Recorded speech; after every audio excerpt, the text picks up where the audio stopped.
बहुत सारे हिंदुत्ववादी ब्रह्मा द्वारा खुद की बेटी पर बलात्कार करने की बात को नकारते हैं। उनके समाधान के लिए आज का ये वीडियो है, ताकि आपका आपके धर्म से जुड़ाव और भी मजबूत हो सके।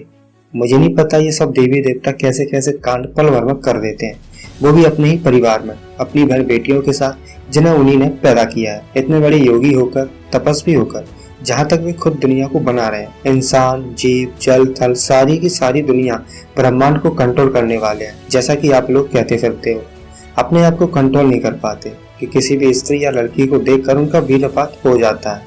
ब्रह्मा ने खुद की बेटी से कैसे बलात्कार किया, ये जानने से पहले हम जानेंगे कि सरस्वती ब्रह्मा की बेटी आखिर कैसे है। तो कहा जाता है कि जब ब्रह्मा ने सृष्टि की रचना की तो वो समस्त ब्रह्मांड में अकेले थे। ऐसे में उन्होंने अपने मुख से सरस्वती, सांध्य, ब्राह्मी को उत्पन्न किया। यह कथा मत्स्य पुराण अध्याय 3 में आती है। इसमें लिखा है कि जब ब्रह्मा ने जगत की सृष्टि करने की इच्छा से हृदय में सावित्री का ध्यान करके तपश्चरण प्रारंभ किया, उस समय जब करते उनका निष्पाप शरीर 2 भागों में विभक्त हो गया। उनमें आधा भाग स्त्री रूप और आधा पुरुष रूप हो गया। आगे लिखा है कि वह स्त्री सरस्वती शतरूपा नाम से विख्यात हुई। वही सरस्वती गायत्री और ब्राह्मणी भी कही जाती है। इस प्रकार ब्रह्मा ने अपने शरीर से उत्पन्न होने वाली सावित्री को अपनी पुत्री के रूप में स्वीकार किया। वैसे इनके अलावा भी कई सारी कथाएं हैं जिनमें ब्रह्मा की बेटी सरस्वती बताई गई है। सरस्वती पुराण, जो 18 पुराणों में शामिल नहीं है, उसमें सृष्टि के रचयिता ब्रह्मा का सरस्वती से विवाह करने का प्रसंग है, जिसके फलस्वरूप इस धरती के प्रथम मानव मनु का जन्म हुआ। कुछ विद्वान मनु की पत्नी शतरूपा को ही सरस्वती मानते हैं। सरस्वती को बागेश्वरी, भगवती, शारदा, पीड़ावादिनी और वाग देवी सहित अनेक नामों से पूजा जाता है। संगीत की उत्पत्ति करने के कारण वो संगीत की भी देवी है। बसंत पंचमी के दिन को इनके जन्मोत्सव के रूप में मनाया जाता है। कहा जाता है कि भगवान विष्णु की आज्ञा से जब ब्रह्मा ने सृष्टि की रचना की तो पृथ्वी पूरी तरह से निर्जन थी। वो चारों ओर उदासी का वातावरण था। इस उदासी को दूर करने के लिए ब्रह्मा ने अपने कमंडल में से पृथ्वी पर जल छिड़का। इन जल कणों से 4 भुजाओं वाली एक शक्ति प्रकट हुई। इस शक्ति के हाथ में वीणा, पुस्तक व माला थी। ब्रह्मा जी ने शक्ति से वीणा बजाने को कहा ताकि पृथ्वी की उदासी दूर हो। शक्ति ने जैसे ही वीणा के तार छेड़े तो सारी पृथ्वी लहला उठी। सभी जीवों को बाड़ी मिल गई। वो दिन बसंत पंचमी का दिन था। हर बार की तरह अलग अलग पुराणों में अलग अलग जन्म की कथा ये साबित करती है कि सरस्वती भी एक काल्पनिक पात्र है, क्योंकि एक ही पात्र का अलग अलग तरह से जन्म कैसे हो सकता है। भला ज्यादा बात ना करके सीधा आपको मुद्दे पर ले आना जरूरी है, ताकि आप खुद अपने धार्मिक ग्रंथों और पुरखों के कुकर्मों को जान सकें। तो हम शुरू से शुरू करते हैं, मतलब ऋग्वेद से, जहाँ ब्रह्मा अपनी सुंदर कन्या पर मोहित हो गए और अपना वीरपात कर बैठे। आई रिपीट, अपनी कन्या यानी अपनी बेटी से मोहित हो गए। उन्होंने अपनी इच्छा से खुद की बेटी के साथ संभोग किया। अपनी सुंदरी कन्या उषा के शरीर में ब्रह्मा ने उस वीर का सेक किया।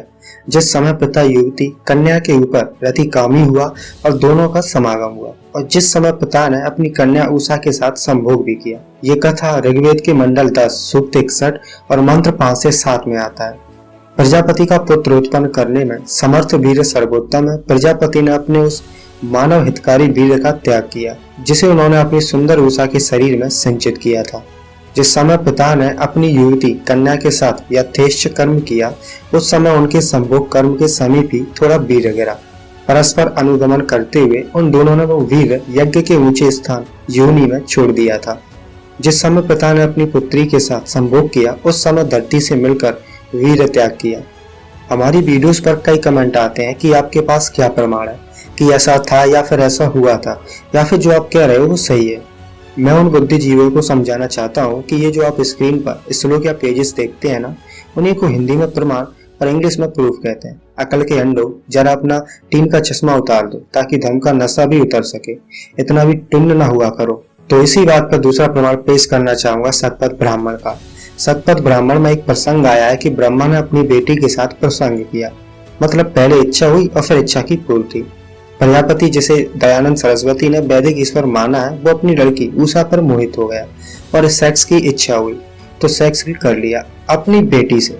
देवताओं के लिए ये पाप था कि वैदिक ईश्वर अपनी बेटी हमारी बहन के साथ सेक्स करे। इसलिए देवताओं ने रुद्र से कहा कि इस पाप के लिए वैदिक ईश्वर को बांध दो। जब रुद्र ने वैदिक ईश्वर को बांध दिया तो उस वैदिक ईश्वर का आधा वीर यानी स्पर्म गिर गया। ऋषि ने कहा कि जब पिता ने अपनी ही लड़की से प्रसंग किया तो उसका वीर भूमि पर गिर पड़ा। और ये किसके बारे में कह रहा है? सृष्टि के रचयिता ब्रह्मा के बारे में, जिसने अपनी ही बेटी के साथ संभोग किया। अब आते हैं इत्री ब्राह्मण के पास।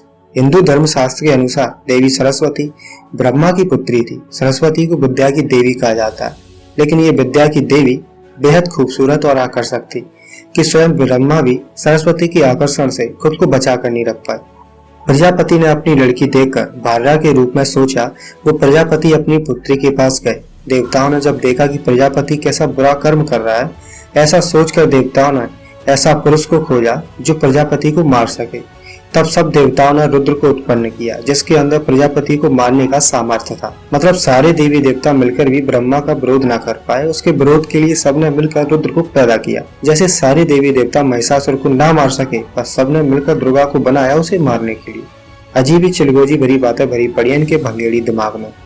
अगला नंबर है बृहदारण्यक उपनिषद का। यहाँ तो देवी सरस्वती ब्रह्मा के शोषण से तंग आकर छिपने को मजबूर हो गई थी, पर फिर भी ब्रह्मा नहीं माने और लगे पीछा करने। खुद की ही बेटी से ऐसा व्यवहार करते इन्हें जरा भी शर्म नहीं आई। स्त्री ने सोचा कि कैसे मुझको अपने शरीर से उत्पन्न कर पुत्री रूप में मुझसे संभोग करता है। ऐसा सोचकर वो छिपने के लिए गाय बन गई और पिता भी बैल बनकर संभोग करने लगे, जिससे गाय पैदा हुई। इसी तरह कन्या अलग अलग रूप में छिपती रही और पिता भी उसके साथ उन्हीं रूपों में संभोग करता रहा और अलग अलग प्राणियों को जन्म देता रहा। अब है भागवत पुराण। यहाँ ब्रह्मा खुद की बेटी से मोहित हो जाते हैं और इस बात से सरस्वती ब्रह्मा को रोकती भी है कि आप मेरे पापा जी हैं, आप ये कैसे कर सकते हैं। ब्रह्मा की कन्या सरस्वती बड़ी सुंदर थी। उसे देखकर ब्रह्मा काम मोहित हो गए और उनका ऐसा अधर्म देखकर उनकी पुत्री ने समझाया कि आप अपनी पुत्री से संभोग करने का पाप कैसे कर सकते हैं। मैंने शुरू में ही बता दिया था कि ब्रह्मा ने सरस्वती को उत्पन्न किया, मतलब सरस्वती ब्रह्मा की ही बेटी है और अपनी ही पुत्री की सुंदरता को देखकर बार बार देखने लगे और तारीफ करने लगे। ब्रह्मा को अपनी पुत्री की सुंदरता के सिवा कुछ नहीं दिखता था।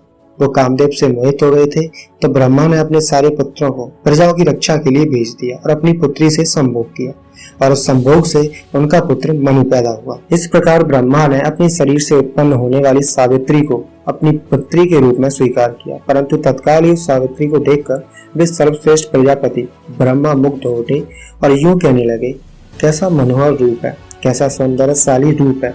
ब्रह्मा को सावित्री के मुख की ओर अवलोकन करने के अतिरिक्त अन्य कुछ नहीं दिखता था। वे बारंबार यही कह रहे थे, कैसा अद्भुत रूप है, कैसी अनोखी सुंदरता है। तत्पश्चात जब सावित्री झुककर उन्हें प्रणाम करने लगी, तब ब्रह्मा पुनः उन्हें देखने लगे। सृष्टि कार्य के लिए अपने उन पुत्रों के चले जाने पर विश्वात्मा ब्रह्मा ने प्रणाम करने के लिए चरणों में पड़ी हुई उस अनिंदिता सतरूपा का पानी ग्रहण किया। तदंतर अधिक समय व्यतीत होने के उपरांत सतरूपा के गर्भ से मनु नाम का पुत्र उत्पन्न हुआ। वैसे भी अलग अलग किताब ग्रंथों में ब्रह्मा, विष्णु, महेश, दुर्गा, काली, मनु वगैरह को पैदा करवाने की अलग अलग कथा कहानी बताई गई। शिव ने बेटी के बलात्कार के जुर्म में ब्रह्मा का 5वां सिर काट दिया और विष्णु ने ऋषि मुनियों की बहन बेटी और बीवियों के साथ बलात्कार करने के कारण शिव का लिंग काटकर हिजड़ा बना दिया। कथा कहानियां चाहे कुछ भी हो, पर इतने सारे प्रमाण होने से ये साफ पता चलता है कि ब्रह्मा ने खुद की बेटी सरस्वती से संभोग किया या बलात्कार किया। अगर ये लोग इस टाइम पर होते, मतलब संविधान के टाइम पर, तो इन लोगों का क्या ही होता, किस तरह लपेटे जाते, थोड़ा ये भी बता देता हूँ। तो इस बलात्कार के अपराध के लिए भारतीय दंड संहिता यानी इंडियन पीनल कोड में धारा 175-76 के तहत सजा का प्रावधान है। अपराध की श्रेणी के अनुसार न्यूनतम 7 साल के कठोर कारावास से लेकर मृत्यु की सजा तक का प्रावधान है। आपको बता दूं कि किसी भी व्यक्ति के सहमति के बगैर जबरन शारीरिक संबंध बनाने को भी सजा के दायरे में रखा गया। पत्नी के साथ दुराचार में आरोपी को 2 वर्ष की सजा हो सकती है या फिर जुर्माना भी लग सकता है। जैसे ब्रह्मा ने बेटी से समागम के लिए जैसा देश वैसा भेष वाला सिस्टम बनाया था, उस हिसाब से तो ब्रह्मा को 2 साल तक जेल में रखना था। रोज नाश्ते में लट्ठ मिलते वो अलग। किसी भी महिला के साथ बलात्कार करने के आरोप पर धारा 376 के तहत मुकदमा चलाया जाता है। अपराध सिद्ध होने की स्थिति में दोषी को कम से कम 7 साल, अधिकतम 10 साल तक कड़ी सजा दिया जाने का प्रावधान है। अब इतने सारे प्रमाण होने के चलते ब्रह्मा जी तो चारों तरफ से फंस ही चुके समझो। इसके अलावा भी बहुत सारी चीजें हैं जो लोगों को, खासकर महिलाओं को ध्यान में रखनी चाहिए।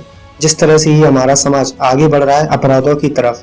वीडियो का अंत यहाँ कर दिया गया है। टनाटनी लोग कृपया गाली ज्ञान का प्रदर्शन यहाँ न करें। वीडियो देख लिया तो शांति पूर्वक विदा लें। बाकी साथ ही वीडियो को सभी लोगों तक पहुँचाएं ताकि अंधविश्वास और ब्राह्मणवाद के काले चिलमखोरी के नशे इस देश से उतर जाएं।